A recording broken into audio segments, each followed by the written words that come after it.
इमरान खान ने मलून सलमान रशदी के वकील ਨੂੰ अपना वकील हायर कर लिता। लाहौर ਵਿੱਚ प्रेस कॉन्फ्रेंस करते हुए अतातड़ का कहना ਸੀ ਕਿ चेयरमैन PTI ਦੀ ਆਲਮੀ ਅਦਾਲਤਾਂ ਵਿੱਚ ਨੁਮਾਇੰਦਗੀ ਲਈ बैरिस्टर ਜੈਫਰੀ ਰੌਬਰਟਸਨ ਨੂੰ ਹਾਇਰ ਕੀਤਾ ਗਿਆ ਹੈ। ਇਹ ਉਹੀ ਵਕੀਲ ਹੈ ਜੋ ਮਲੂਨ ਸਲਮਾਨ ਰਸ਼ਦੀ ਦਾ ਵਕੀਲ ਵੀ ਰਿਹਾ ਹੈ। ਸਿਆਸਤ ਬਚਾਉਣ ਲਈ ਤੁਸੀਂ तमाम ਹੱਦਾਂ ਪਾਰ ਕਰ ਦਿੱਤੀਆਂ ਨੇ। ਇਹਨਾਂ ਦਾ ਕਹਿਣਾ ਸੀ ਕਿ चेयरमैन PTI ਦਾ ਆਲਮੀ ਅਦਾਲਤ ਵਿੱਚ ਜਾਣ ਦਾ ਐਲਾਨ ਦਾ ਮਤਲਬ ਕੀ ਹੈ ਕਿ चेयरमैन PTI ਦਾ ਆਲਮੀ ਅਦਾਲਤ ਵਿੱਚ ਜਾਣ ਦਾ ਐਲਾਨ ਦਾ ਮਤਲਬ ਰਿਆਸਤ ਤੇ ਮੁਲਕ ਦੇ ਖਿਲਾਫ ਆਲਮੀ ਅਦਾਲਤ जाना है। इन्होंने मजीद किया है कि चेयरमैन PTI ने 9 मई को मुल्क दुश्मनी का सबूत दिता तो मुल्की इदारों के खिलाफ काम किया। एक सियासी जमात ने मुल्क के हमले किए।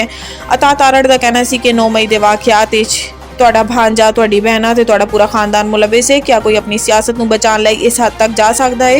एक शख्स पूरी नौजवान नस्ल नूं गुमराह कर रहा है।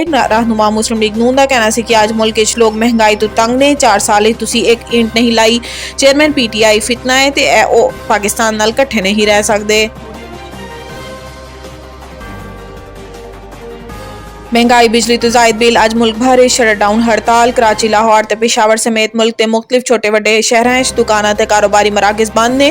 सड़कों ते ट्रांसपोर्ट ते बसां भी मामूल तो कम। वकला ने भी हड़ताल की हिमायत का ऐलान किया जिस दी वजह तो वह अदालतें पेश नहीं हो रहे। कराची ताजर एक्शन कमेटी ने निगरान हुकूमत तो जायद बिजली के बिलों कमी ते इजाफा शुदा पेट्रोलियम लीवी वापस लैन लई 72 घंटा का अल्टीमेटम दे दिता। यह अल्टीमेटम कराची ताजर एक्शन कमेटी के कन्वीनियर मुहम्मद रिजवान ने जुमे की शाम प्रेस कॉन्फ्रेंस खिताब करते हुए दिता। कराची के ताजरां की जानिब तो बिजली के इजाफी बिलों महंगाई के खिलाफ जुम्मे नूं भी शटरडाउन हड़ताल के बायस शहर की थोक ते वड्डी मार्केटां बंद रही। तमाम मुहल्लों की सतह ते छोटियां दुकानां खुलियां रही। दरिया सना पंजाब बार कौंसल की भी महंगाई के खिलाफ अज मातहत अदालतें हड़ताल है।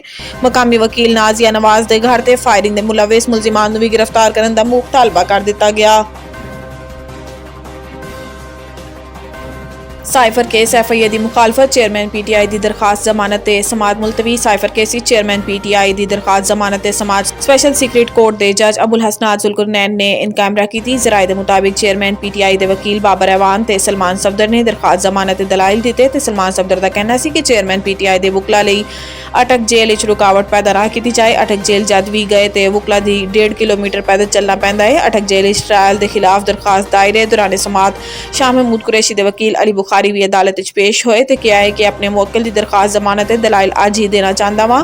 जराए का दसना है कि चेयरमैन PTI के वकला की जानिब तो दरखास्त जमानत दलाइल सुनन की इस्तदा की गई जबकि स्पैशल प्रोसिक्यूटर FIA की जानिब तो अज चेयरमैन PTI की दरखास्त जमानत दलाइल सुनन की मुखालफत की गई।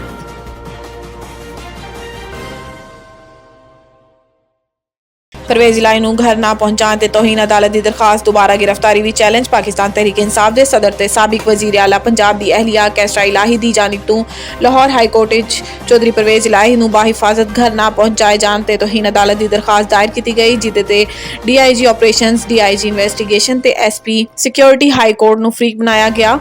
दरखास्त गुजार ने चीफ जस्टिस तो दरखास्त को अज ही समात मुकर्रर करने की इस्तदा करते हुए मौकफ इख्तियार किया है कि अदालती हुक्म के बावजूद परवेज इलाही को पुलिस अफसरान ने घर नहीं पहुंचाया। अदालत DI दी ऑपरेशन से DIG इन्वेस्टिगेशन के खिलाफ तौहीन अदालत की कार्रवाई करे। दरियासना परवेज इलाही की अहलिया कैसरा इलाही की जानिब तो लाहौर हाई कोर्ट परवेज इलाही को कैनाल रोड तो अगवा करन ते हबसे बेजायज रखने के खिलाफ भी दरखास्त दायर कर दी गई जिदे मौकफ इख्तियार किया गया है कि परवेज इलाही को घर जाते हुए नामालूम अफराद ने अगवा किया। अदालत परवेज इलाही की बाजियाबी का हुक्म देवे। दूसरी जानिब चौधरी परवेज इलाही ने MPO के तहत अपनी गिरफ्तारी को इस्लामाबाद हाई कोर्ट चैलेंज कर दिता।